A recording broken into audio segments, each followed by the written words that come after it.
Alright, let's see if I remember how to do this.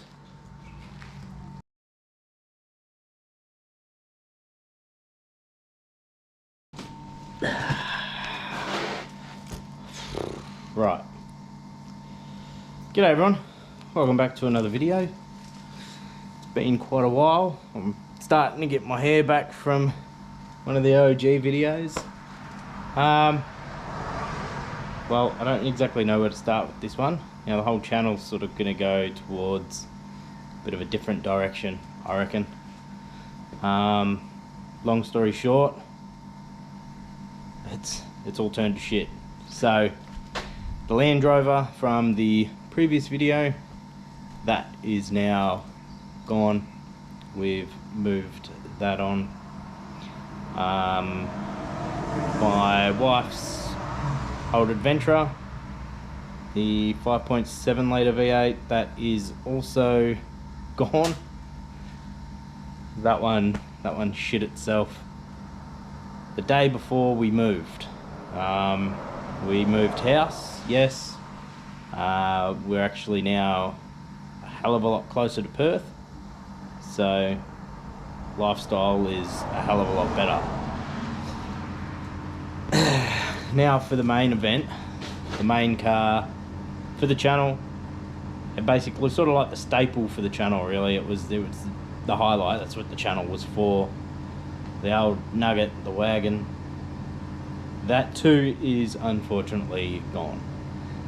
I didn't prang it, it didn't break down, it didn't die. We needed the money, and we were kind of in a bit of a position where we didn't have a practical car. We didn't have a trailer, so if we wanted to do anything, we had to, you know, try and find someone to loan us a trailer. So we had no choice really. We needed a ute of some kind of sort of description, just to make life a bit easier for us. As a family, you know, like even if we were going to go somewhere with the kids with their bikes, we couldn't fit them in the wagon. Like, it was just, yeah, especially mine with the airbags in the back, it wasn't practical. I mean, we did have a lot of fun airing out the airbags at the supermarket car park and stuff like that. I mean, that was pretty fun. And I was looking very forward to getting the turbo on and, you know, getting it pretty much done so the turbo was running, the engine was running, and everything was working how I wanted it to be. But I mean, I was that deep in it financially that, yeah, we just couldn't quite get over the mark to finish it and to get to where I wanted it to. Most of you will probably remember anyway that we've had planned to move for quite a while, so we were saving, we were renovating the other house. A lot of any spare cash that I did have to go into the car and into this channel, it just was non-existent for months. And there was no way it was going to be existent for quite a while. So that stung a bit. That was pretty saddening. I really didn't want to get rid of it, but we had to. In the end, you know, we've got a family, I've got to put food on the table, and we've got to think about our best interests above, you know, a YouTube channel and a car, really. But I did have a D40 Navara for a little bit there. That thing was pretty cool. I took the tyres off the Land Rover and put that on it. That was a bit of a steal. I paid $4,000 for that off Facebook. It wouldn't idle when it was cold. It just kept stalling out. It wouldn't idle. So I did a fair bit of research and I found that it was a fuel pump that was at fault. And the fuel pump on those is attached to the motor. So it's a mechanical fuel pump. And I replaced the timing chain. I went and bought a whole new timing chain online. It was only about $500. It was just a single row chain. It wasn't anything special. First timing chain I've ever done on, you know, a vehicle. So I thought, oh, it was a bit daunting. The guides were just absolutely destroyed. This timing chain was definitely overdue to be done. But as soon as I did the timing chain, it was back to 100%. It was a weapon. It was a good car. Really did not mind it at all. It was pretty sound. So I did have one of those, but then that died. It warped the head, so it overheated, warped the head. Blow-by was something chronic, had really bad blow-by, and yeah, it just wouldn't idle. So there was a compression problem somewhere as well.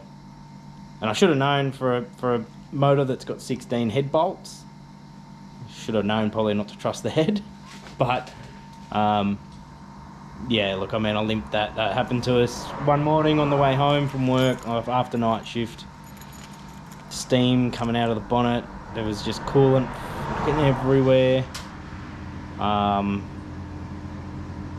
Which I'm pretty sure I didn't get any footage or photos of. So for privacy reasons, I won't show you where we've moved to. I won't show you the house. But yeah, we moved 6.5, 7 hours from where we last lived, closer to Perth, which pretty much puts us right outside Perth. As you can hear, the traffic's a little busy. It's usually quietens down about now, but yeah, it's a beautiful little spot. I had to hire a car to move, and after being in this house for 5 days, I kind of lashed out, sort of spoilt myself a little bit, and I got myself a new car, which is going to be the direction that this channel's probably more than likely going to adventure off into, which I'll give you a look. So I went and brought myself a 2024 Isuzu D-Max. It's an X-Rider, so it's not an X-Terrain, but there's only some subtle differences in that. It's the obsidian grey colour, which is a pretty common colour.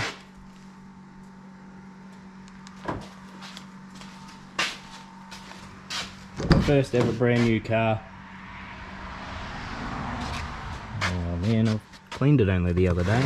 Anyway. Yeah, no. It's a nice bit of gear.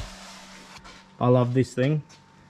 Whether it's 5 minutes down the road, or if I'm going, you know, 2 hours away to go fishing on the beach, it's just a beautiful car to drive. Pretty bog stock, pretty standard, no tow bar. It's got all-terrain tyres, bit of a sports bar, which I actually don't mind the look of. The tonneau cover, however, I hate tonneau covers.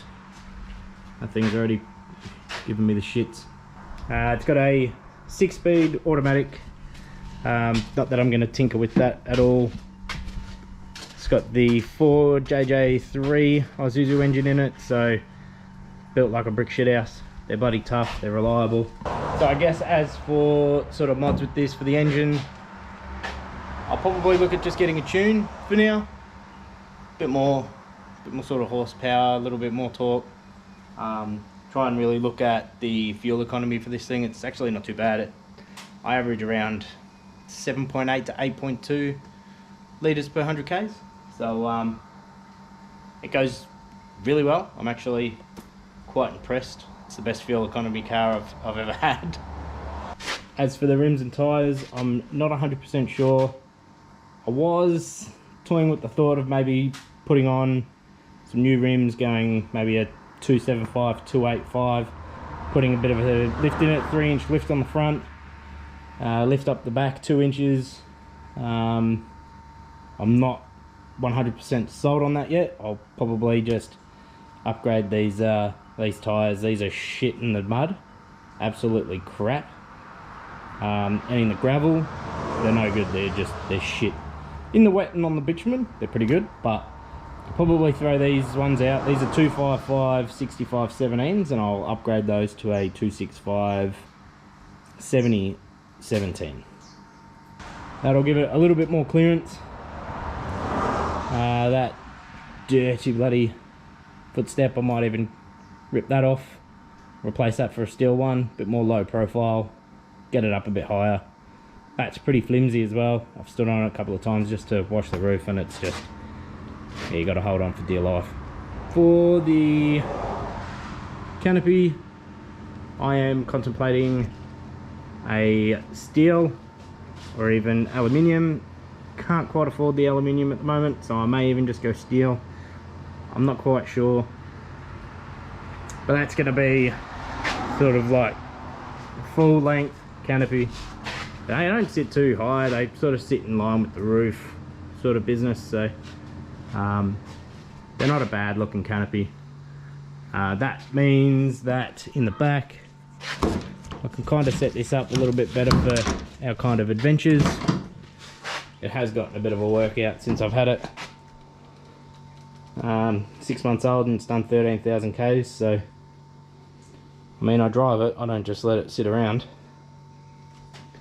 The leaves and shit, but I'll probably put some drawers down the bottom, 2 drawers, 1, 2, somewhere I can put my fridge once the canopy's on, somewhere I can store all my swag if I want to go out. It's not unknown for me to just get in the car and organise it with the missus and go out for a night and go swagging it somewhere, so I can go fishing, catch some fish, try and get us some dinner.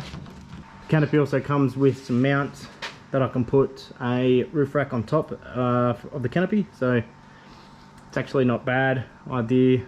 So I can throw some more shit up there for when we go out bush, whether it be a tent or put a solar panel up there and put some simple 12 volt in here, so I've got my fridge sorted and that's that.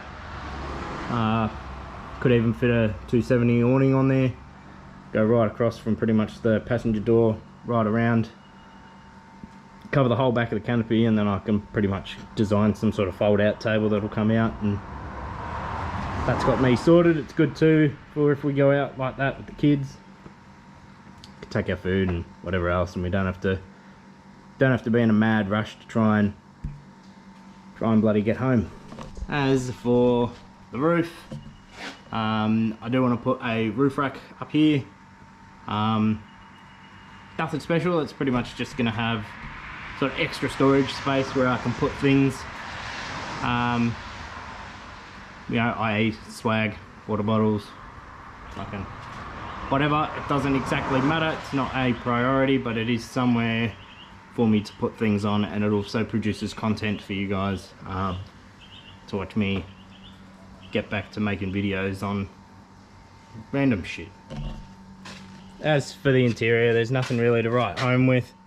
I may, there's a very good chance that I'll probably grab a 2-way GME one, that way then I can hide him sort of underneath this center console, the brain box of it anyway, run a pass through sort of one of these holes, and then I can just put my radio either on this side or driver's side or whatever.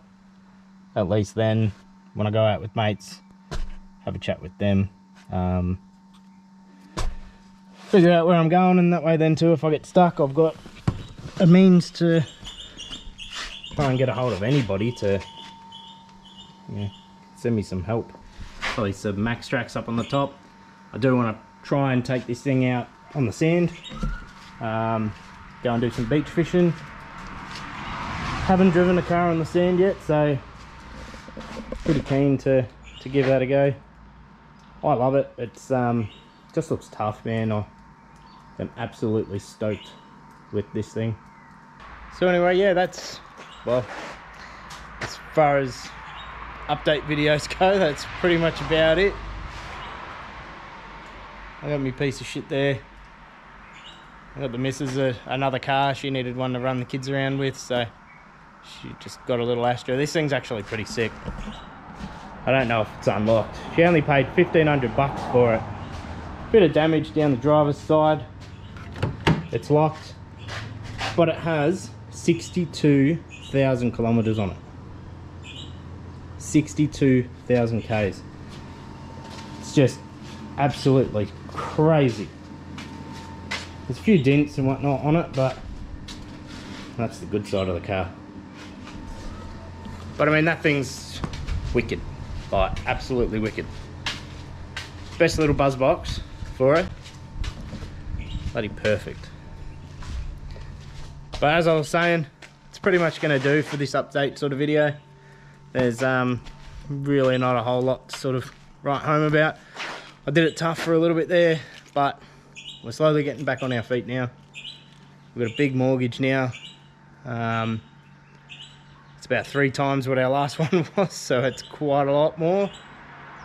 Beautiful 5-bedroom house, so look, we're happy. Unfortunately, the YouTube channel's had to suffer a little bit, but that doesn't mean that I won't be coming to you without videos. That's the other thing, I'll probably put a snorkel on. There's so many things I want to do, but I could be here all day and this video could be half an hour long, which is just bullshit of you listening to me talk shit. So I'm going to leave it there. Thank you for those that have stuck around. Thank you for the new people that have watched previous videos and stuck around. Unfortunately, like I said, the channel's going to take a little bit of a different sort of direction, but I think it'll be alright. Oh, who am I kidding? It's my videos, they're never alright. Alright guys, thanks for watching and I'll catch you on the next one. See ya!